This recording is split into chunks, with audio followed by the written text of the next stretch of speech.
Hello guys, Smoothie here. In the first minute of this video, the only gameplay footage you will see is me dying to anything other than a normal infantry weapon. From grenades, or vehicles, all the way to specialist gadgets, including some questionable spawns. Because today, I would like to talk about one of the biggest issues Battlefield 2042 still has, despite all the good changes and updates the devs have introduced in the past year. I'm also gonna talk about what I believe to be the best way to fix the issue at hand. If not in this Battlefield, at the very least in the next installment.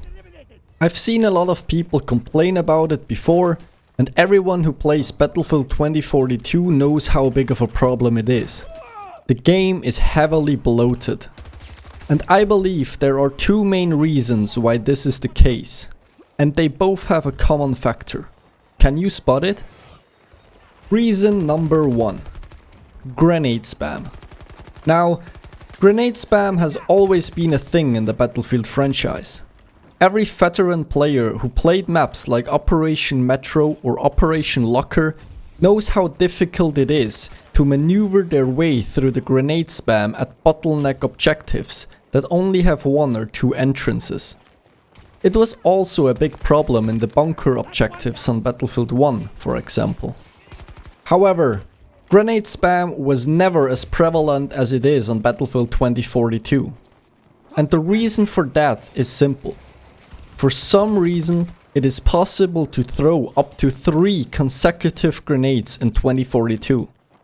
If you run around with a grenade and an ammo box, you can throw your first grenade, instantly pick up another one at the random ammo box thrown down by your team, Hail Mary that second grenade, use your own ammo box to instantly pick up a third grenade and throw that one as well. So at the very least, you can always chuck 2 grenades. But because so many people are running around with an ammo box these days, you almost always have access to that third grenade. Now, it was always possible to pick up and throw multiple grenades in past battlefields as well. But there was a cooldown period between throwing your grenade and the ability to pick up another one. You could never throw 2 consecutive grenades, let alone 3.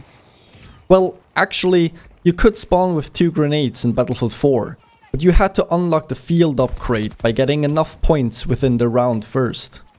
But still, if you wanted a new grenade, you had to find yourself an ammo box first. They weren't as easily available and scattered around the map like they are on 2042. Because in previous battlefields, in order to have an ammo box, you had to play as a support, limited to LMGs. Something most players didn't want to do, as they preferred the assault or engineer classes because of the better firepower. A problem 2042 doesn't have, as you can take any gun and any gadget with any specialist. And because there are medic specialists specifically designed to heal others, most players simply pick the ammo box over a medkit. How do we fix this problem? Easy. Introduce a cooldown period between grenades or limit the amount of grenades that can be thrown within the same life. The class system will be reworked and implemented in late January 2023. It's quite possible that the ammo box will be limited to the support specialists again. Maybe that will reduce the grenade spam, if only just a little bit. Reason number 2 Battlefield 2042 is so bloated. Specialist gadgets. This is obviously something entirely new, as we've never had specialists in Battlefield before. And unfortunately, this is also the main reason why this game is so heavily bloated, which makes me a little bit worried about future releases of Battlefield. DICE has already hinted at the future games also using some kind of system that includes specialists. Just to clarify, I actually like the idea of specialists. Each and every one plays differently and allows for an entirely different playstyle. You are more versatile than you've ever been before. Instead of having to choose between medkits, ammo boxes or anti-vehicle builds, you can now combine 2, sometimes even 3 of them. Get a bit of everything and customize the loadout to whatever fits your own playstyle. That in itself is a great thing. However, the whole specialist system needs to be implemented and balanced way better. I'll give you my ideas on how to do that at the end of this video. As it stands, specialists heavily disrupt the balance as well as the flow of the game. Besides the increased grenade spam they cause, specialist gadgets really take the cake. We've got deployable turrets, deployable covers. We have an airburst that can kill anyone behind a wall. We've got a specialist with their own tow missile that can hit vehicles behind buildings. There are abilities which give you a literal wallhack for a short period of time. Abilities that can hack and immobilize tanks and helicopters so they can't shoot anymore. There is a trophy system that you can put up next to your tank that lets you camp in it and essentially grants you complete immunity from all incoming threats as long as you're far enough away so nobody can reach you with C5. We have Mackay with a grappling hook that can grapple onto any elevated position and create angles you would never naturally check. On top of all the specialists, we also have the ranger drops, motion sensors that everyone can equip that keep you on the radar 24/7. A throwable that was only usable by recons before who were mostly far away from the action anyways.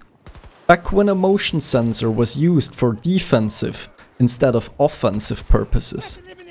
There are armor plates that give you an extra 20 hit points. Frankly, there is so much crap in this game. At times, it feels like you are really only trying to avoid all of it, instead of actually playing the game and picking fights. Being strategic was always a big part of Battlefield games. When and where to flank your enemies, when to take your fights and when to find cover, in which spot to hide to give you the best chances of survival while capturing objectives. All of it doesn't matter anymore. Between the wallhack abilities, motion sensors and airburst, nowhere is safe. A huge problem, especially on breakthrough. But how do we fix this issue? As already mentioned, DICE has announced the classes rework that will divide all specialists into the 4 classic Battlefield classes and will restrict the gadgets that can be used in each class. I hope this will fix part of the problem. At least there is hope for it in regards to the grenade and motion sensor spam. As for the specialist gadgets, I hope that future Battlefield titles will have less of them, so the game won't be as bloated. In my opinion, the best solution would be to remove specialist gadgets altogether. Introduce some of them as normal gadgets you can choose, like the Airburst. Then you assign all gadgets to certain specialists and their combat roles. For example, the deployable cover could only be used by recons, limited to snipers and DMRs, so that not every close-range SMG player can build fortresses in their little corner. If needed, okay, leave the grappling hook and tow missile in the game, but make players give up something in return. You wouldn't be able to use a grappling hook and run around with a rocket launcher, for example. Gadgets like the Boris mini turret or Crawford's deployable one should be removed altogether to reduce bloat. Essentially, only assign passive abilities to each specialist, so that they still offer unique ways of playing the game. I think that would make for an overall far more pleasant Battlefield experience. What are your thoughts on my proposed changes? Do you have any ideas yourself? How would you balance the specialists if it was in your hands? Let me know in the comments below. If you enjoyed this video, as always, please leave a like and subscribe, and I'll see you next time.